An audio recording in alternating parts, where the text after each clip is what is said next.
ನಮಸ್ಕಾರ. ಆಸೀಸ್ ವಿರುದ್ಧ ಸೆಮಿಫೈನಲ್ ಪಂದ್ಯ ಗೆದ್ದು ಇತಿಹಾಸ ನಿರ್ಮಿಸಿತು ಭಾರತ. ಬಳಿಕ ಪಾಕ್ ದಿಗ್ಗಜರು ನೀಡಿದರು ದೊಡ್ಡ ಹೇಳಿಕೆ. ಕೊಹ್ಲಿ ಬಗ್ಗೆ ಹೇಳಿದ್ದನ್ನ ಕೇಳಿದರೆ ನೀವು ಕೂಡ ಸೆಲ್ಯೂಟ್ ಮಾಡ್ತೀರಾ. ಹಾಗಾದರೆ ಸುದ್ದಿಯ ಸಂಪೂರ್ಣ ಮಾಹಿತಿ ಏನು?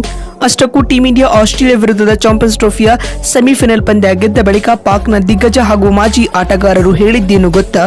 ಹೇಗೆ ಇದರೆಲ್ಲದರ ಬಗ್ಗೆ ಇವತ್ತಿನ ಈ ಒಂದು ವಿಡಿಯೋದಲ್ಲಿ ಸಂಪೂರ್ಣವಾಗಿ ತಿಳಿಸ್ಕೊಡ್ತಾ ಹೋಗ್ತೀನಿ. ಆದ್ದರಿಂದ ದಯವಿಟ್ಟು ಈ ವಿಡಿಯೋವನ್ನ ಕೊನೆವರೆಗೂ ನೋಡಿ. ಆದರೆ ಅದಕ್ಕಿಂತಲೂ ಮುನ್ನ ನೀವು ಕೂಡ ಟೀಂ ಇಂಡಿಯಾದ ಅಪ್ಪಟ ಅಭಿಮಾನಿಗಳಾಗಿ ಈ ವಿಡಿಯೋವನ್ನ ನೋಡುತ್ತಿದ್ದರೆ ತಪ್ಪದೆ ಈ ಕೂಡಲೇ ಈ ವಿಡಿಯೋಗೊಂದು ಲೈಕ್ ಮಾಡಿ ಮತ್ತು ನಮ್ಮ ಚಾನೆಲ್ಗೊಂದು ಸಬ್ಸ್ಕ್ರೈಬ್ ಮಾಡಿ. ಹೌದು ಸ್ನೇಹಿತರೆ, ಭಾರತ ಮತ್ತು ಆಸ್ಟ್ರೇಲಿಯಾ ನಡುವೆ ಚಾಂಪಿಯನ್ಸ್ ಟ್ರೋಫಿಯ ಮೊದಲ ಸೆಮಿಫೈನಲ್ ಪಂದ್ಯದಲ್ಲಿ ಟೀಂ ಇಂಡಿಯಾವು 4 ವಿಕೆಟ್ಗಳ ಭರ್ಜರಿ ಗೆಲುವು ದಾಖಲಿಸುವ ಮೂಲಕ ಚಾಂಪಿಯನ್ಸ್ ಟ್ರೋಫಿಯ ಫೈನಲ್ಗೆ ಎಂಟ್ರಿ ನೀಡಿದೆ. ಅದು ಅಜೇಯ ತಂಡವಾಗಿ. ಸ್ನೇಹಿತರೆ, ದುಬೈನ ಅಂತಾರಾಷ್ಟ್ರೀಯ ಕ್ರೀಡಾಂಗಣದಲ್ಲಿ ನಡೆದ ಈ ಒಂದು ಪಂದ್ಯದಲ್ಲಿ ಟಾಸ್ ಗೆದ್ದು ಮೊದಲು ಬ್ಯಾಟಿಂಗ್ ಮಾಡಿದ ಆಸ್ಟ್ರೇಲಿಯಾ ತಂಡವು 49.3 ಓವರ್ಗಳಲ್ಲಿ 264 ರನ್ ಕಲೆ ಹಾಕಿ ಆಲ್ಔಟ್ ಆಗಿತ್ತು. ತಂಡದ ಪರ ಸ್ಟೀವ್ ಸ್ಮಿತ್ 73 ರನ್ ಬಾರಿಸಿ ಮಿಂಚಿದರೆ ಅಲೆಕ್ಸ್ ಕ್ಯಾರಿ 61 ರನ್ ಹಾಗೂ ಟ್ರಾವಿಸ್ ಹೆಡ್ 39 ರನ್ಗಳ ಕೊಡುಗೆ ನೀಡಿದರು. ಇತ್ತ ಟೀಂ ಇಂಡಿಯಾ ತಂಡದ ಪರ ಶಮಿ 3, ಜಡೇಜಾ ಹಾಗೂ ವರುಣ್ ಚಕ್ರವರ್ತಿ ತಲಾ 2 ವಿಕೆಟ್ ಪಡೆದುಕೊಂಡರು. ಪಂದ್ಯ ಗೆಲ್ಲಲು ಸ್ಪರ್ಧಾತ್ಮಕ ಗುರಿಯನ್ನ ಬೆನ್ನಟ್ಟಿದಂತ ಟೀಂ ಇಂಡಿಯಾವು ಶುಭ್ಮನ್ ಗಿಲ್ ಮತ್ತು ರೋಹಿತ್ ರವರನ್ನ ಬಹುಬೇಗನೆ ಕಳೆದುಕೊಂಡಿತು.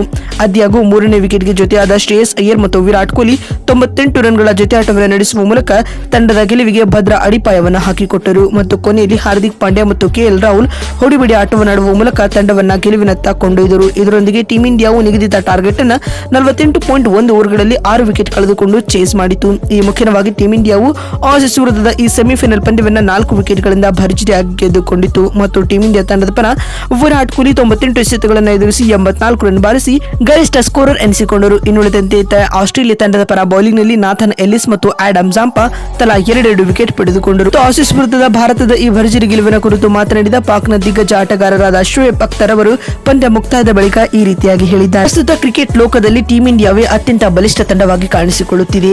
ಭಾರತ ಎಲ್ಲಾ ಸ್ವರೂಪಗಳಲ್ಲಿ ಅದ್ಭುತ ಆಟವನ್ನು ಆಡುವ ಮೂಲಕ ಬಲಾಢ್ಯ ತಂಡಗಳಿಗೆ ಸೋಲಿನ ಶಾಕ್ ನೀಡುತ್ತಿದೆ. ಟೀಂ ಇಂಡಿಯಾ ಬಾರಿಯ ಚಾಂಪಿಯನ್ಸ್ ಟ್ರೋಫಿ ಗೆಲ್ಲುವುದು ಕನ್ಫರ್ಮ್ ಎಂದು ಶೋಯಬ್ ಅಖ್ತರ್ ಹೇಳಿದ್ದಾರೆ. ಮತ್ತು ಮಾತು ಮುಂದುವರೆಸಿದ ಅವರು, ಇಂದಿನ ಪಂದ್ಯದಲ್ಲಿ ವಿರಾಟ್ ಕೊಹ್ಲಿ ಅತ್ಯದ್ಭುತ ಇನ್ನಿಂಗ್ಸ್ ಆಡಿದರು.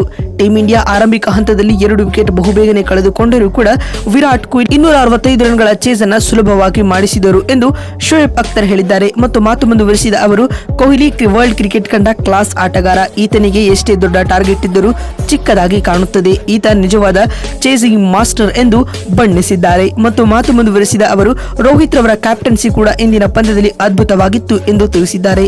ಮತ್ತು ಇದಾದ ಬಳಿಕ ಮಾತನಾಡಿದ ಪಾಕ್ನ ಇನ್ನೋರ್ವ ದಿಗ್ಗಜ ಆಟಗಾರರಾದ ವಾಸಿಂ ಅಕ್ರಮ್ ಈ ರೀತಿಯಾಗಿ ಹೇಳಿದ್ದಾರೆ. ಟೀಂ ಇಂಡಿಯಾ ಆಸ್ಟ್ರೇಲಿಯಾವನ್ನ ನಾಕೌಟ್ ಪಂದ್ಯದಲ್ಲಿ ಸೋಲುವ ಮೂಲಕ 2023ರ ಏಕದಿನ ವಿಶ್ವಕಪ್ನ ಫೈನಲ್ ಸೋಲಿನ ಸೇಡನ್ನ ತೀರಿಸಿಕೊಂಡಿದೆ. ಭಾರತ ಇಂದಿನ ಪಂದ್ಯದಲ್ಲಿ ಅದ್ಭುತ ಪ್ರದರ್ಶನವನ್ನ ನೀಡಿದೆ. ಬೌಲಿಂಗ್, ಬ್ಯಾಟಿಂಗ್, ಫೀಲ್ಡಿಂಗ್ ಹೀಗೆ ಎಲ್ಲಾ ಡಿಪಾರ್ಟ್ಮೆಂಟ್ಗಳಲ್ಲಿ ಟೀಂ ಇಂಡಿಯಾ ಟಾಪ್ ನಾಚ್ ಆಟವನ್ನಾಡುವ ಮೂಲಕ ಅಂಗಾರು ಪಡೆಗೆ ಮಣ್ಣು ಮುಕ್ಕಿಸಿದ್ದಾರೆ ಎಂದು ವಾಸಿಂ ಅಕ್ರಮ್ ಹೇಳಿದ್ದಾರೆ. ಮತ್ತು ಮಾತು ಮುಂದುವರೆಸಿದ ಅವರು, ಟ್ರಾವಿಸ್ ಹೆಡ್ ರವರ ವಿಕೆಟ್ ಪಡೆಯುವ ಮೂಲಕ ಟೀಂ ಇಂಡಿಯಾ ಈ ಪಂದ್ಯದಲ್ಲಿ ಭರ್ಜರಿ ಕಮ್ಬ್ಯಾಕ್ ಮಾಡಿತ್ತು. ಅಲ್ಲೇ ಭಾರತ ಈ ಪಂದ್ಯವನ್ನ ಗೆದ್ದುಕೊಂಡಿತು ಎಂದು ವಾಸಿಂ ಅಕ್ರಮ್ ಹೇಳಿದ್ದಾರೆ. ಮತ್ತೊಂದು ವಿಡಿಯೋದಲ್ಲಿ ಸಿಗ್ತೀನಿ. ನಮಸ್ಕಾರ.